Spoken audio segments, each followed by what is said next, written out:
Hello, everyone, and welcome to the Categorically Romance podcast. I am Bree today, and I am solo, but I am so excited. I have author Katherine Garbera. We literally could have just chatted for like 30 minutes without hitting record, so I figured let's get started. Katherine, welcome back. I'm so excited that you're here. Tell me how 2023 has treated you so far. It's been pretty good. We were sick a few times and we had a lot of family visiting over the holidays, so it's kind of been slow getting back to the routine. But I'm very excited because I started a new book the first week of the year, so that's always a lot of fun to get in and have something new, a new project to start in January. Congratulations on your An Image Project series with Harlequin Desire. Can you share with our listeners an elevator pitch for this fantastic series? I can actually. Elevator pitches are not my strong suit, so I've worked on one. It's probably going to sound it's probably going to sound silly, but here it goes. Three former bad girls revamp their reputations and start a business using those skills to help others. The business has grown, and they are now the most sought after image doctors in Chicago. Their latest clients are all super hot, so keeping their business and personal life separate is a challenge. Can facing the past and making over the present give them the future they all want but aren't sure they deserve? Love it. You did great. Bree, it took me a long time to come up with that. It's like you can write the book, you can write all 3 books in this series, but come down to like having to talk about it, like describe it. It's like, I was telling you before we hit record, like first of all, like I loved this series. Like I love when I read, especially a series where it's fun and sexy. Like it had like you give us a lot of scenes with the 3 heroines together, and to me that just made me feel kind of like Sex in the City-ish moments, and it just is such a memorable series. I mean, all the romances definitely stand out. They like are just unforgettable romances, but I really loved how fun it was, that fun feeling you get when you're reading like 3 ride or die friends. So like, do you just feel like you're we talked a little bit about this, but I would love for you to share it here. Like, do you feel like your writing has evolved over time? Like, how do you feel like this writing era is for you? Yes. Oh, that's a great question.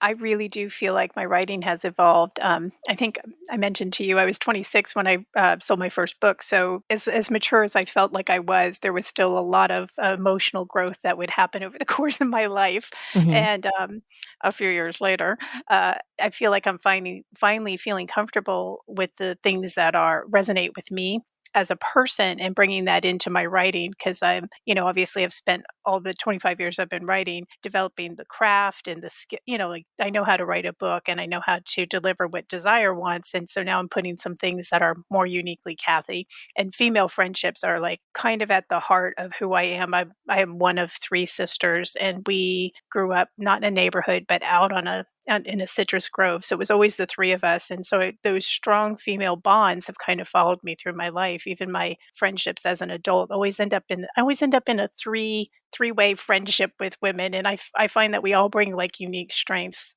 to that. And we all, no matter how different we are, have each other's back. So I kind of wanted to bring some of that to my heroines in the Image Project. You definitely did. Oh gosh. Okay. How did the idea for this series come to you? Because it is really unique. Gosh, it was a couple of things. One was I was on a Harlequin call with the editors, and someone said they wanted to see a reverse Cinderella, which as I say this, I know this isn't exactly reverse Cinderella, but to me, Cinderella is kind of like makeover a little bit. She gets the dress and she changes her life by getting the makeover. So I was like, oh, okay, so a guy gets the makeover.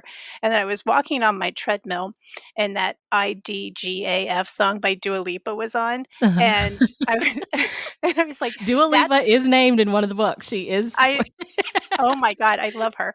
But that song has just got, like, so much fun energy, and immediately a little bit the character that would become Delaney, like, kinda walked through my head where because she, like, kind of walked into the room and said, We have to call our company. I don't give a fuck."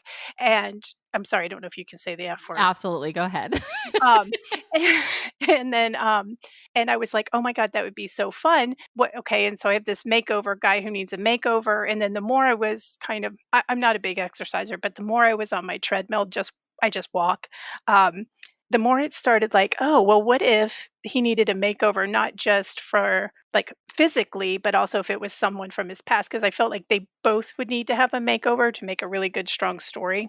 Yes. So, yeah, just started playing around with those different things, until the story kind of evolved into what it is, but I knew I didn't want it to be the same thing. If they were all in brand imaging and they couldn't all be mean girls, there had to be other ways that they had bad reputation. So, then it was like Delaney as the dish soap heiress, where she's like, like she knows, like, and also the way they look at their bad reputation. Like Olive hates that. She hates who she was, and she was legitimately mean.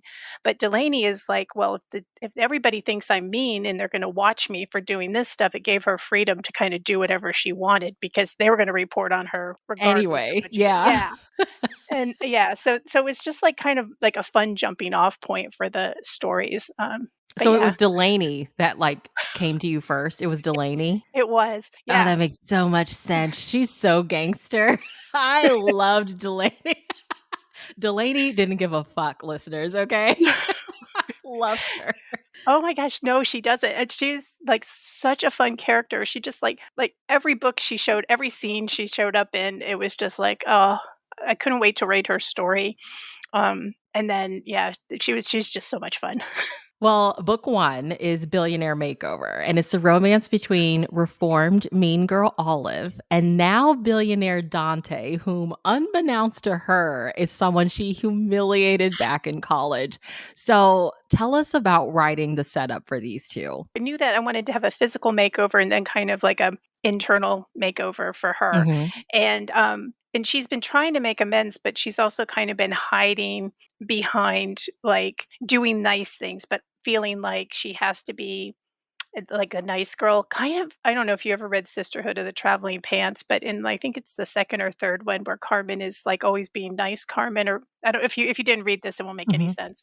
But I wanted the heroine to kind of feel like she's not being herself, and so the more she starts to fall in love and she starts being herself, she feels like, "Oh, finally I'm getting past this mean thing I did," and at the same time, Dante knows who she is and doesn't say anything, and so it turns into like a really big obviously that big black moment for the 2 of them because he's kept it quiet, 'cause then he sees how vulnerable she is and sees kind of the difference between the college girl and the woman she is today. Was it easy or difficult writing? I mean, I don't wanna say hidden identity because he just realizes she doesn't recognize me. So that's kind of on her. Was it easy to do that or difficult? It was kind of easy because I thought, like, I think when you're so into yourself like Olive was, I don't think you notice people. She just knew Mhm. someone gets me coffee. She didn't really actually ever look at him and know who he was.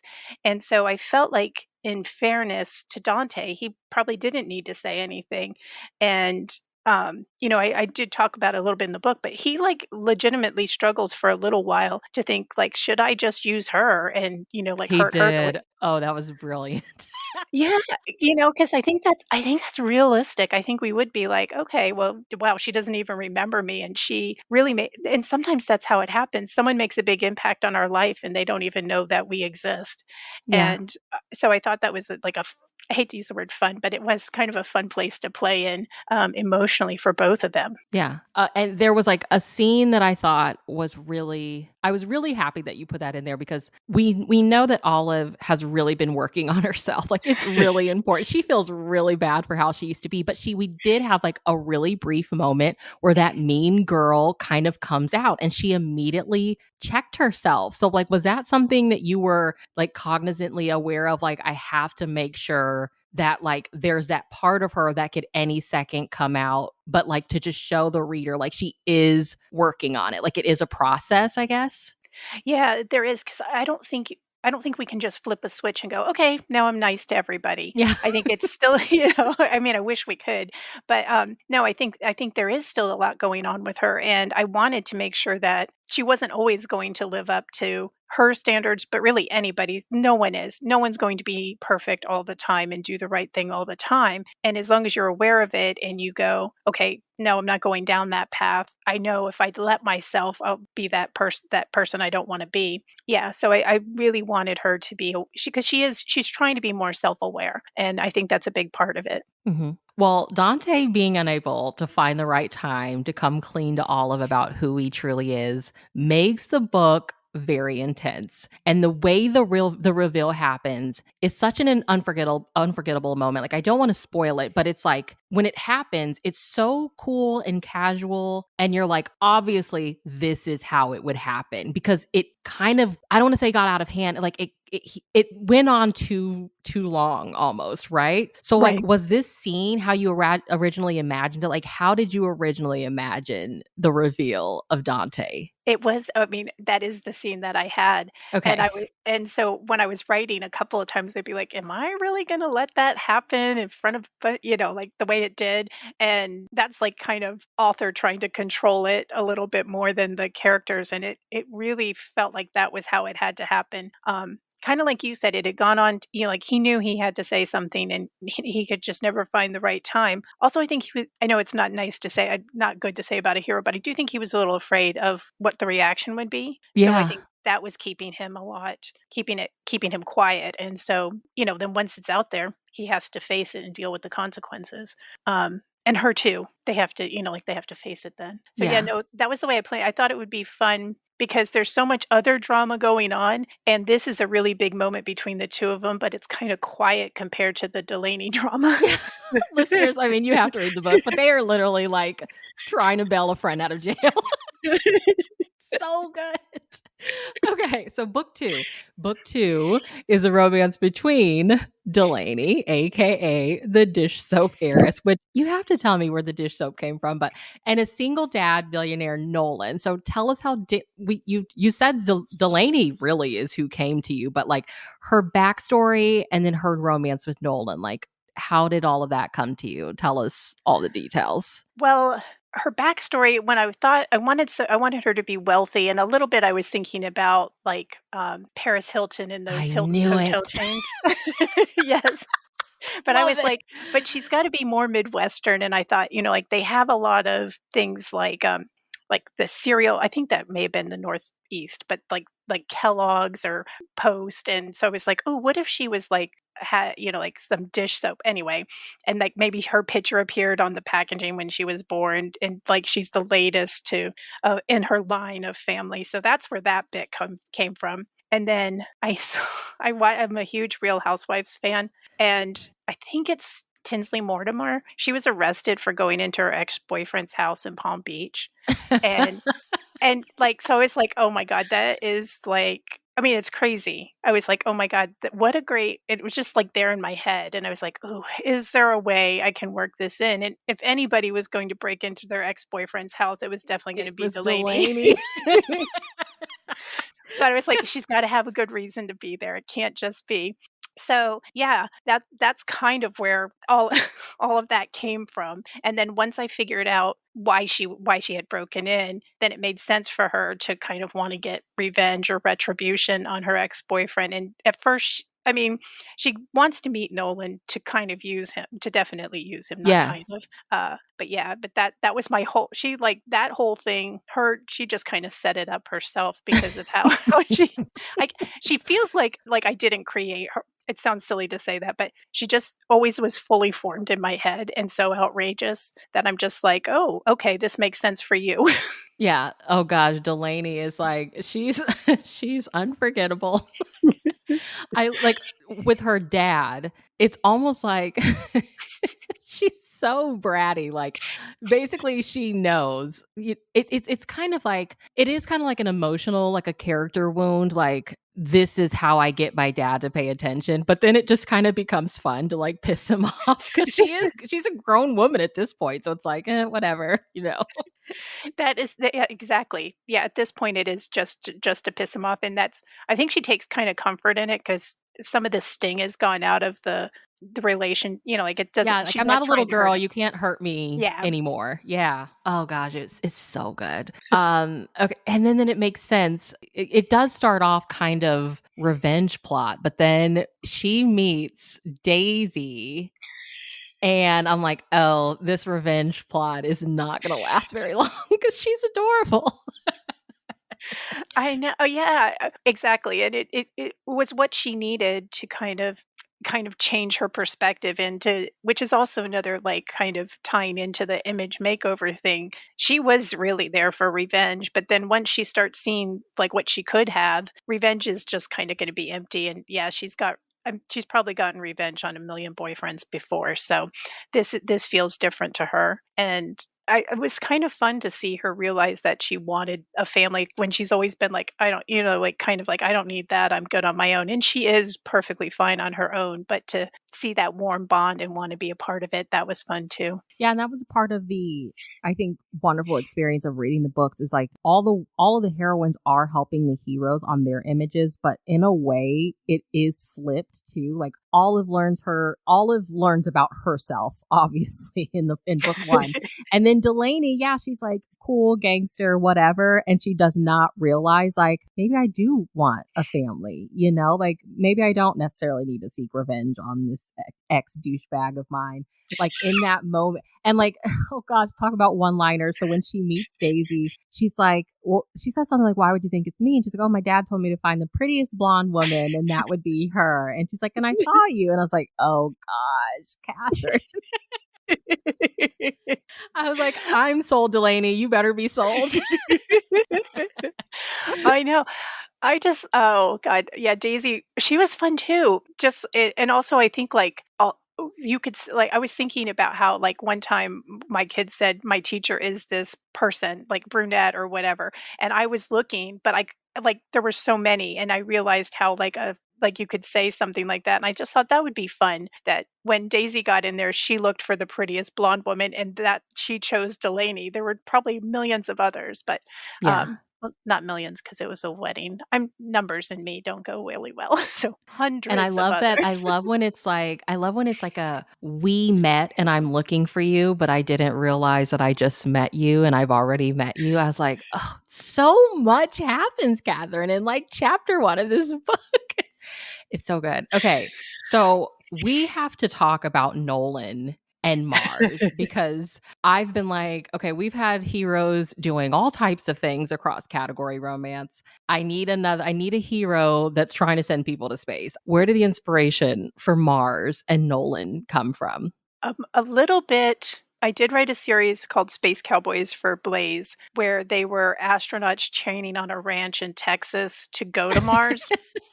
So, I was a little bit like, "Ooh, maybe I'll do aerospace," 'cause I mean, I wanted to do something different, and all of the billionaires, but the really wealthy men, are building space ships and trying to go to space, and so it was like, well, of course, that's kind of a rich man's endeavor right now, Mhm. yeah, that's where I kinda started with, and then I was like, if we're going to go to Mars, and it sounds like, in the aerospace community, they talk about it a lot. Once we get there, people are gonna have to live, and so, yeah, it was just me wanting to do something different, and I've always been really obsessed with the space program because I grew up in Florida, and I saw, like, shuttle launches. I mean, I was very young when the Apollo missions were going on, but I definitely saw the shuttle launches and can remember them. So, like, a part of me likes space, and every once in a while, I'll try to sneak something spacey in. All right, so let's talk book 3, Paisley and Sean, Billionaire Fake Out. This had a lot. It was a lot. Okay, so we have a fake identity reveal and an unexpected pregnancy. One is trying to be told at the time that the other is revealed. It was insane. Tell us about Paisley and Sean. Like Paisley is like the mother hen of the group. Like each of the three has their own identity. She is kind of the mother hen of the three, and yeah, we find out that she's pregnant and oh, she wants to tell him, but the timing is crazy. So, talk about writing them. Yeah, I knew that I wanted her story to be something like that, so I had planted obviously well, I didn't plant. We see her boyfriend throughout, so you get a chance to kind of see this relationship kind of start, but I don't really do many scenes with them. But yeah, and I knew that they had to both have a secret. I'm really big and I think relationships work best when it's 50-50. So I don't want ever to be the hero has all this stuff or the heroine has all this stuff. Like in real life, we all have stuff and we all have to deal with it. So I knew if he had a secret, she had to have a big one too. And I wanted them to both be to the place where they were like, I can't continue this secret anymore. And then the outcome of the first one that gets revealed kinda just drives the story and makes it so that the second secret kinda can't come out, Yeah, or it's yeah. harder to come out. Okay, how again, yet again, because this now that I think about it, I'm like, "Oh, yeah, this is I mean, Olive and Dante in the was this secret hard? Was this one hard or easy? Like, the whole actor part of it. I was like, "Paisley," but I'm like, "I don't pay attention to celebrities anymore, so that could totally happen." So, how was writing the secret aspect of this one? I think this one was a little bit easier because really, Sean comes clean right at the beginning of the book, and it's not something he's been keeping it for so long, and so that part was easy. And then the pregnancy, I feel this just personally that if you're going to raise a child with someone, you got to really make sure you know them. And so I Mhm. kind of felt like Paisley was almost justified in not speaking up sooner, and I know as the reader, we know from the beginning that she's pregnant, but it does take her a little while before she feels like she can say anything to Sean. And, that just felt real to me because kind of, well, she hedges. She kind of fell in love with him and he was lying to her the whole time. And so that kind of puts a little bit of doubt into her head. Like, how can I trust anything he said? Because I fell in love with him when he was lying to me. So, Yes, yes, like, how yes. am I going to believe that? And he works really hard to overcome it through the course of the story, by having to like really strip back all of those layers that he uses to protect himself and just like show her the real man. And it's that real question of like, do I really know you? You know, it's like Right. obviously you've gotten to know the person, but like you have been lying to me. So I'm really justified in wondering, like, do I really know you? So it was so good. it it was crazy. It was so good. Okay, I have some character study questions. Which character from the series would have been a notorious ghoster in the past? I would definitely have been Olive. I'm sure that there are probably men who she does not even remember that she ghosted. Yeah. So on brand. Which character would have a subscription to Harlequin Desire? I feel like it would be Paisley. She just feels like the most sitting at home reading kinda gal to me. You know, we never know. Delaney may keep one in her purse for when she like goes to the bathroom at the club or something. I think so. I would imagine that she probably steals one from Paisley's desk every once Yeah. in a while. Paisley's like in the middle of like describing a series, and like Delaney's able to just jump in, and she's like, "How would you know?" And it's like, "Oh yeah, I've been stealing them from you for years." Which character would have a huge TikTok following, and what would their content consist of? I feel like it might be Delaney, and it would probably be her dog, Stanley. Yeah. Um, Oh, he I was feel his like own character. yeah. I think Olive might want to, but she might be afraid that people would point out that she had been a mean girl and a bully, So I think she might limit her online presence a little bit, even though she's cleaned up her image. Yeah. Which character has to start their day by checking their horoscope? I was thinking it probably Delaney, and then she probably texts the other 2 what their horoscope is too, even though they might not care. I think the only one that may care would be Paisley. Olive would just be like, "Okay." Okay, thanks. But I feel like Olive was the one like, when any of them had something going on, I gotta give it to her. She'd be like, "Okay, we're packing up our things, we're coming over, we're gonna be there for you." So, I loved Olive. I loved her. I'm so glad that Did too. she was working on her stuff. I think all those years of, like, not showing up for someone, it's really important for her to show up now for the people she cares about. What do you hope readers take away from reading the Image Project series? I mean, I hope that they take away that it's okay to make mistakes, and once you realize, like, if you're hurting someone or if you're, like, any of secrets or anything like that, once you come clean and, like, you can fix like redemption, I guess, that like, you can fix it. You're not stuck always being whatever your image was, whatever your reputation was. You can change it and be the person you wanna be. Maybe. Did you have, like, a favorite moment from the series, writing-wise? Um, well, I think I had a couple of them. One was I really liked in the first book, I really liked, when Dante realized who Olive was, and he was, like, waiting for her to say notice realize who he was, and she didn't. I thought that was fun because it's a little bit his ego talking. And then Mhm. I loved the fairy hunt in Billionaire Plan. Yes, the That was fairy so fun. hunt. And she shows up with fairy wings and everything. Nolan just he did not expect Delaney to, like, be so lovable, he was just like, "What?" Like, she took him totally by surprise, I think. Yeah, she really did, and I thought that was a lot of fun too because sometimes our public image, well, because you're online all the time. Mhm, And mhm. but there's still things that are private to you that you more than likely don't share online. And I thought that this was a nice way to see, and especially Nolan, he knows the image and what he's seen, that's all he can know. And so seeing that behind the curtain kind of personality and who she really is, I think that's how he's able to fall in love with her, obviously. But I thought that was a fun kind of dichotomy between what the world sees and who she really is. Yeah, she's literally hanging out with you and your daughter laying in the grass, catching fireflies. I loved it. Oh, that was beautiful. I'm so glad that was one of your faves. Yeah. So on the Harlequin site, I saw that you have an upcoming release, One Night Wager, which is book 1 in the Gilbert Curse series. Can you tell us about this upcoming series? And if you can tell us about One Night Wager, tell us everything you can. Well, this is a fairy tale series.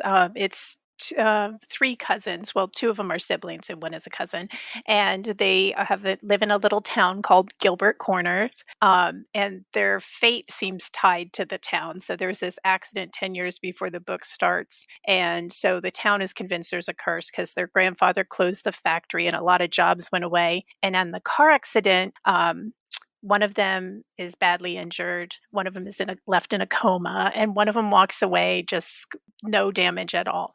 And so I thought that would be, that's my setup for the fairy tale. So I've got like a Prince Charming, I've got a Beast, and then I have a Sleeping Beauty. And they're trying to a new person comes to town, my heroine in One Night Wager, and they're like, "We can't have any good industry or our town won't grow because we're cursed." And she's like, "Okay, it's the 21st century, you're not cursed. What do I have to do?" Yeah. And so, so the first one is Beauty and the Beast, and so she has to take on the Beast, and he's like a celebrity chef, who's known as the Beast, because I'm like very like, "Hey, look what I'm doing." Yeah. No, I love it. but, yeah, so it starts with that, and as it slowly they come back and break the curse, but it's really more of a like a curse. Obviously, it's not like a magical curse, it's a curse they put on themselves because, like, they blame themselves or they had bad energy in the town, bad relationships more than bad energy. I did such a Was this like another Catherine's on the treadmill and this yeah. idea came to you? Like, where did this come from?